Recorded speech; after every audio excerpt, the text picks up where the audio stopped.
안녕하세요. 생명과학과 이상호 교수입니다. 네, 안녕하세요. 생명과학과 김홍숙입니다.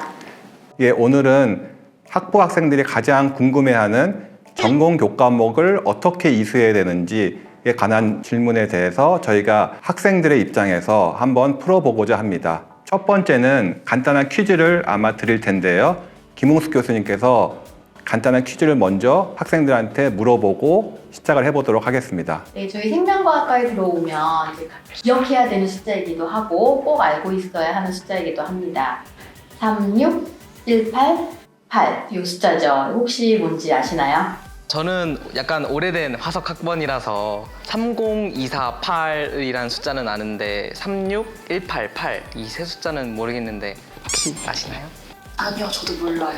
예, 그러니까 저희가 불행히도 그 화석에 있는 학생들하고 이야기를 하고 있네요.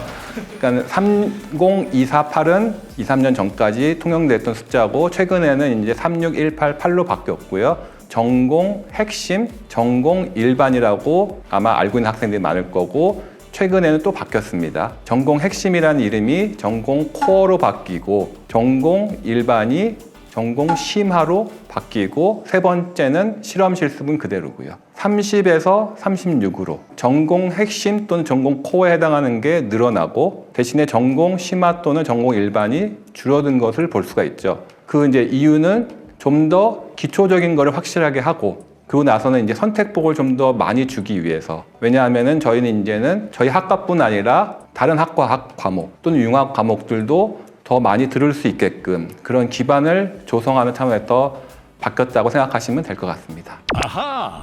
자, 그러면 워낙 교과목이 많으니까 전공 코어 영역부터 한번 그 학생들이 뭐가 제일 궁금한지 한번 얘기를 들어보고 한번 시작을 해볼까요?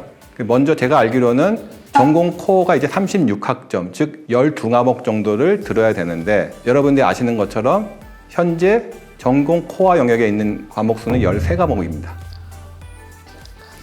그러면 어떤 느낌이 드세요? 13과목 중에 12과목을 들어야 되면 한 과목을 제외하고 다 들어야 되는데 혹시 그렇게 하게 된 이유가 있을까요? 예, 뭔가 좀 자유를 억압하는 것 같죠. 그래도 대학교인데. 그렇죠? 그래서 그렇게 한 데는 물론 당연히 이유가 있고요. 가장 중요한 이유는 여러분들이 아마 지금은 기억에 가물가물하시겠지만 1학년 때 지금처럼 거의 봄이 막 시작되고 파릇파릇할 때 처음 들었던 생명과학의 1장에 맨 처음에 나오는 그림 중에 하나가 생명과학이란 무엇인가? 답은 안 주죠. 대신에 생명과학의 특성에 대해서만 얘기를 하고 그 다음에 나오는 게 범위를 얘기를 할 겁니다, 아마. 그 범위를 보시면 그림에 보면은 지구부터 시작해서 점점 수준이 내려가서 마지막에는 원자까지. 그러니까 모든 수준의 것을 다루는 것이 생명과학이라고 돼 있어서 그 개념에 맞추어서 생명과학과에 들어오는 학생이라면은 그 모든 수준의 것을 최소한 가장 기본적인 거 한 번씩 다 훑고 갔으면 좋겠다라는 의미에서 엄선을 한 것이고 따라서 만약에 거기서 편식이 생기면 나중에 더 자기가 관심 있는 분야를 심화하기 위해 기초가 흔들릴 수 있다고 저희가 믿기 때문에 선택의 폭이 상대적으로 적은 이런 시스템이 됐다라고 이해하시면 될 것 같습니다. 근데 그 다음에는 이제 또 어떤 질문이 있을 수 있을까요? 수강 가능한 학점 수는 줄었는데 전공 코어보다 이제 수강할 수 있는 과목은 많은 이제 전공 심화 과목에 대해서는 이제 저희가 어떻게 과목을 선택을 하는 게 좋을지 그런 가이드라인을 알려주실 수 있나요? 예, 좋은 질문이고요. 그러면 그거에 대한 답을 하기 전에 그걸 하려면 결국 전공 코어에 있는 과목들이 어떤 식으로 구성이 되어 있는지 그 코어가 기반이 돼서 어떤 특정한 분야로 갈 수 있는 거기 때문에 먼저 코어에 대해서 간단하게 설명을 드리고 가는 게 좋을 것 같습니다. 이 전공 코어에 있는 과목들을 나누는 방식은 여러 가지가 있겠으나 저희가 지금 생각할 때 한 가지 방법, 한 5가지 정도 그룹으로 나누어서 생각해보는 방법이 있고요. 그 근거는 아까 말씀드린 그림에 나오는 생명과학이 다루는 수준, 즉 크기로 보는 거죠. 가장 작은 원자부터 가장 큰 에코시스템이라고 하는 지구까지. 물론 화성에서 생명체가 발견되면은 에코시스템은 지구 더하기 화성이 되겠죠. 그리고 UFO가 정체를 드러내면은 플러스 UFO까지 되겠지만 현재는 지구까지가 되는 거죠. 그래서 수준별로 즉 원자 분자부터 세포, 조직, 장기 시스템, 그다음에 개체, 생태 그룹을 5개 정도로 나눠서 볼 수 있지 않을까 싶습니다. 그래서 간략하게 그룹에 대해서 이제 설명을 드리면 첫 번째 그룹에는 속한 것이 분자 수준에 해당하는 것이 생화학하고 생물 물리학 과목이 될 것 같습니다. 그 다음에 두 번째 그룹에 속하는 거는 이제 조금 나아가서 세포, 생명체 기내의 가장 기본 단위 세포 수준에서 할 수 있는 것이 세포 생물학, 분자 생물학, 그 다음에 유전 및 유전체학, 그리고 미생물학 정도가 있고 마침 김홍숙 교수님께서 담당하시는 과목이 분자 생물학이기 때문에 조금 더 이 부분에 대해서는 아마 설명을 해주실 수 있을 것 같습니다. 네, 분자 생물학은 이제 분자 수준에서 생물을 이해하는 학문이라고 생각을 하시면 됩니다. 세포 안으로 들어와서 세포 안에서 어떤 일이 일어나는지를 공부하는 학문이고요. 핵 안에 있는 DNA부터 그것이 어떻게 RNA로 바뀌고 RNA가 어떻게 프로틴으로 번역이 돼서 프로틴의 기능을 가질 수 있는지 그런 것을 공부하는 학문입니다. 그래서 이런 것들이 공부가 됐을 때 이제 더 나아가서 그것들의 기능을 보면서 그것들이 어떤 디지즈랑 연관이 있는지 또는 우리 몸 안의 면역 시스템이랑 관계가 있는지 이런 것을 이해할 수 있는 거죠. 그래서 분자 생물학 같이 이런 기본 학문을 탄탄하게 공부하고 알고 넘어가는 게 굉장히 중요하죠. 예, 고맙습니다. 그러면 다른 과목들은 생략할게요. 분자, 세포, 그리고 조직까지 약간 건드렸죠. 이제 세 번째는 그런 조직들이 모여있는 장기나 장기 시스템, 즉 올간이나 올간 시스템 수준에서 다루는 것 중에 두 개의 과목이 있습니다. 면역과 신체 방어가 되는 것, 인체 방어가 되겠죠.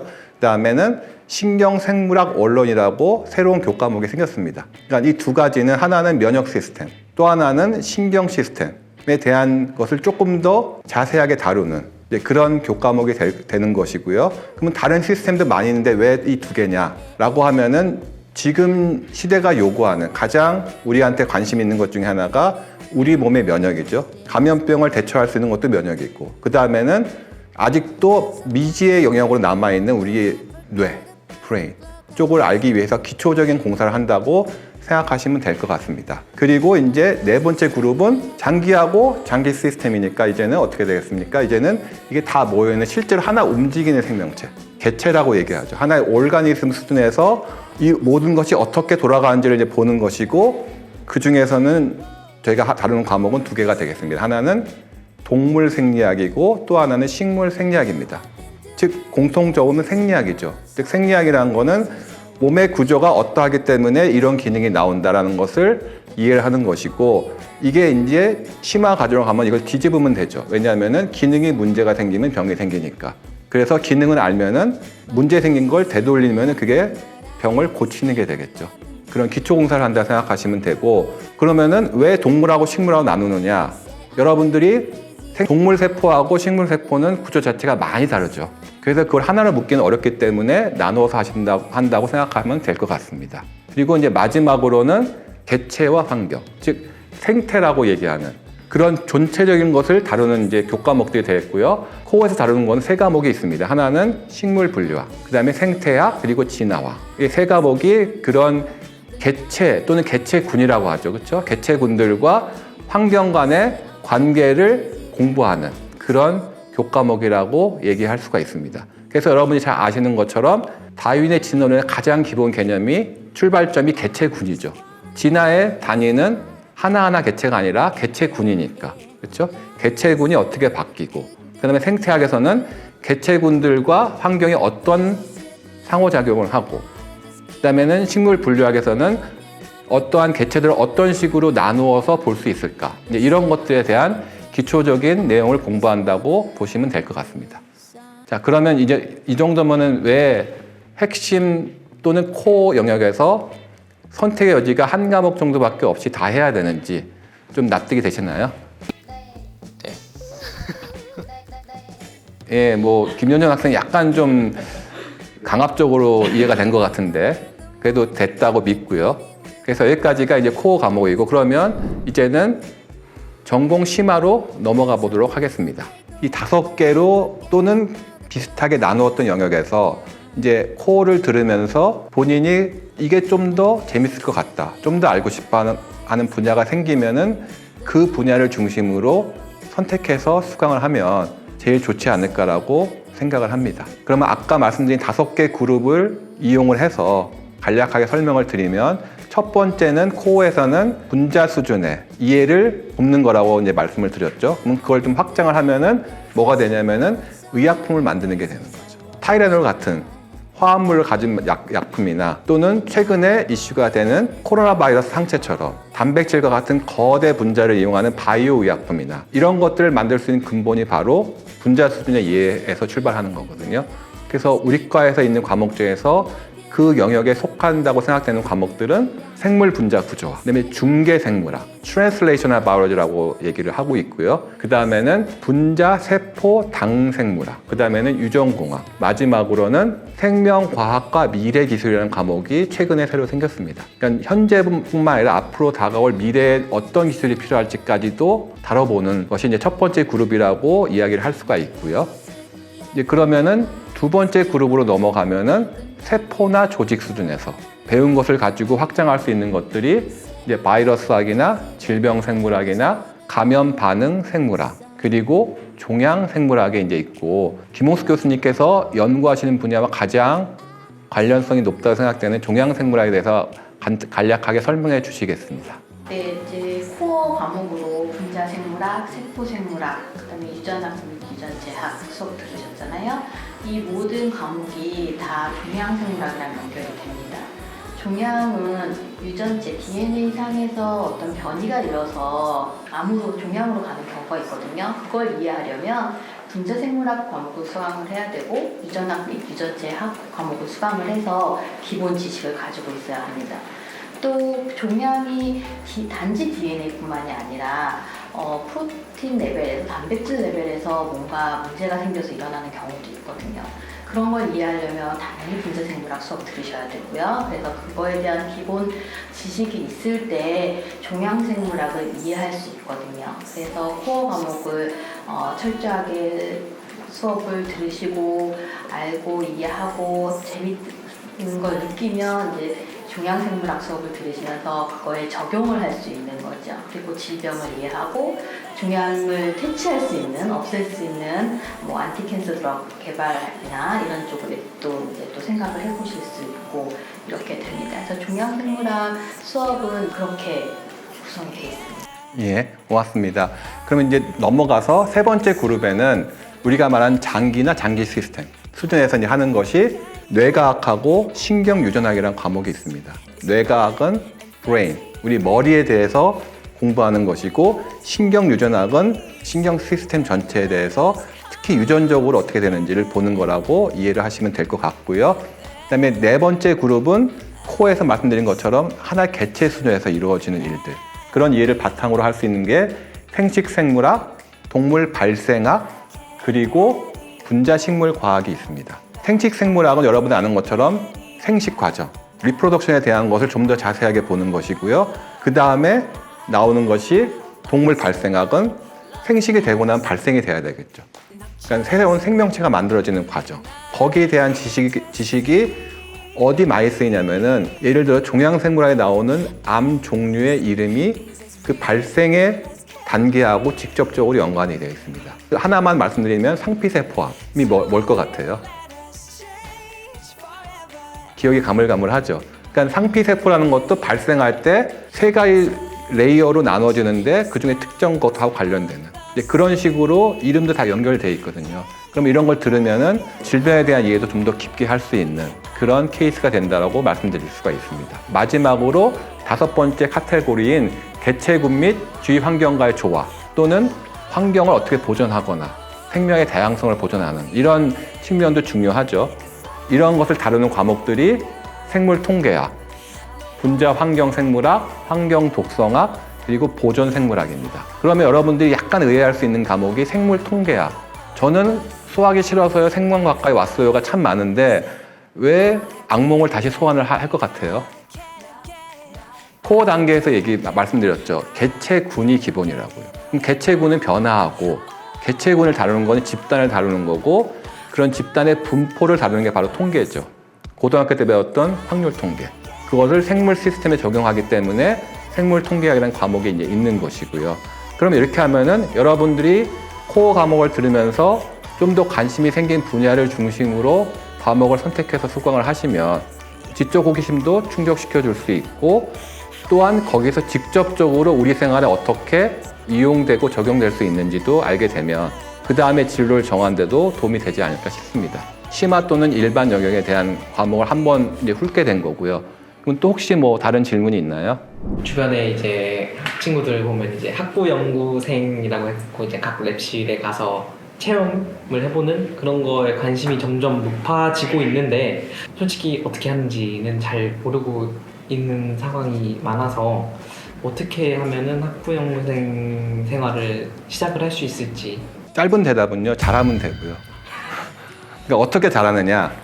그러니까 요새는 좋은 점이 학부 연구생을 하면은 학점을 인정해주는 이제 그런 교과목들이 많이 생겼고요. 그래서 그거를 이제 교과 프로그램이라고 얘기를 하고, 그 다음에는 학점 인정은 못 받으나 다른 측면에서 어떠한 이점이 있는 그런 소위 말하는 비교과 프로그램으로 있는 것들이 있습니다. 그래서 우리 학과에서 할 수 있는 거는 4가지 정도가 있고요. 학점을 받을 수 있는 거는 우수학부생 연구학점제라는 제도가 있고요. 그 다음에는 팀 연구 프로젝트가 있고, 그 다음에 3번째는 생명과학 연구라는 교과목이 있습니다.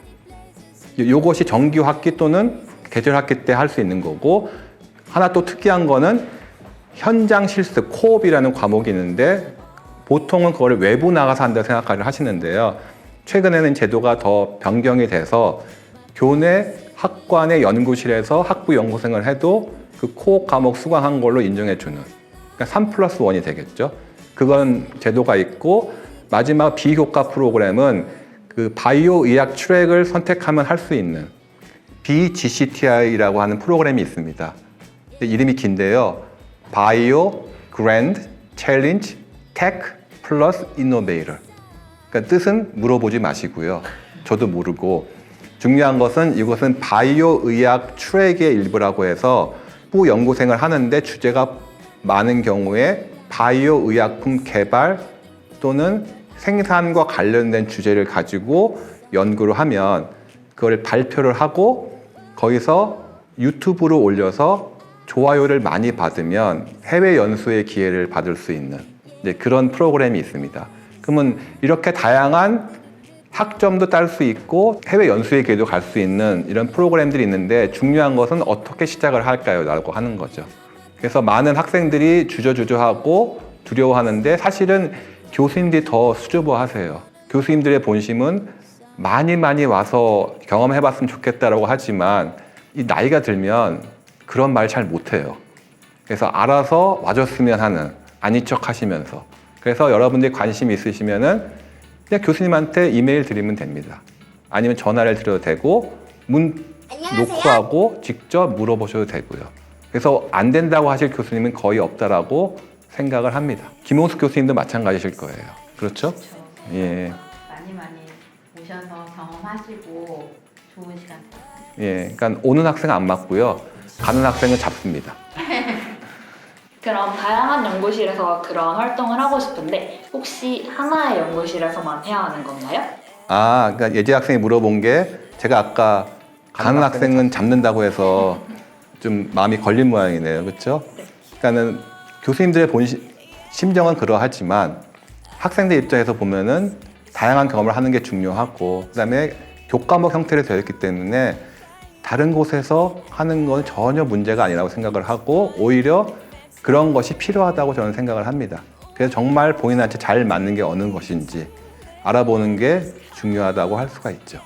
네, 그래서 많은 곳에서 경험을 해보면 각기 다른 연구실의 특징도 파악이 되고 그곳에서 하는 연구도 알 수 있고 같이 연구하는 사람들 또 교수님과의 만남도 있게 되니까 더 아마 나와 맞는, 그다음에 내가 좋아하는, 내가 흥미로운 연구를 할 수 있는 곳을 잘 선택할 수 있으리라 생각합니다.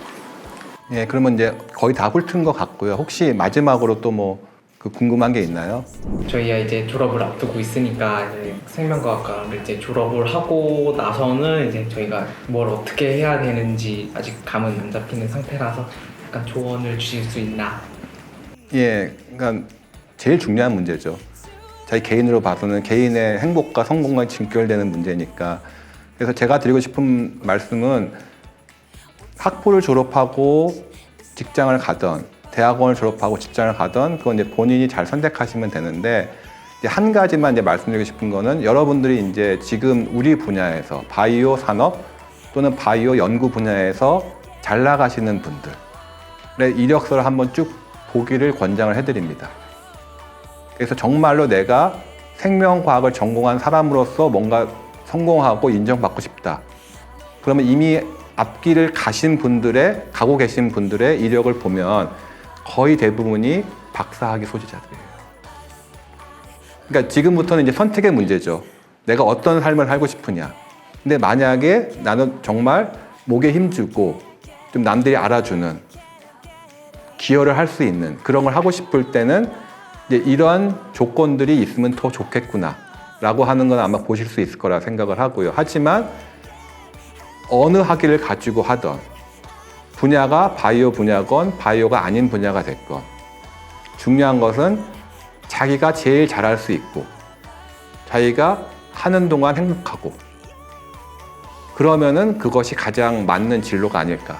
지금까지 쭉 본 것처럼 이런 모든 교과목이 학부 4년 또는 때에 따라 대학원까지 이 모든 과목들을 듣고 교수님과의 어떤 관계를 맺음으로써 저희가 바라는 것은 여러분들이 바이오 분야에서 전문가로서 기여를 하던 아니면은 다른 분야에서 기여를 하든지 간에 여러분들한테 가장 맞는 것을 찾고 여러분들이 가장 잘할 수 있는 실력을 키워서 여러분들이 행복하고 여러분 주위를 행복하게 할 수 있는 그런 사람이 되는 것이 저희 교수님들이 바라는 가장 큰 목적이라고 할 수가 있고요. 이런 교과 과정을 통해서 그런 여러분들이 될 수 있는데 도움이 되기를 바랄 뿐입니다.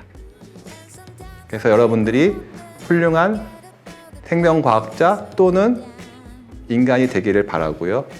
김은수 교수님은 한 말씀 더 덧붙이고 싶은 게 있으세요? 예, 그러면은 뭐 저희가 드릴 말씀 말씀 많이 해주셔서 예, 더 길어지면 힘들어할 것 같아요. 예, 그래서 훌륭한 사람들이 되세요. 예.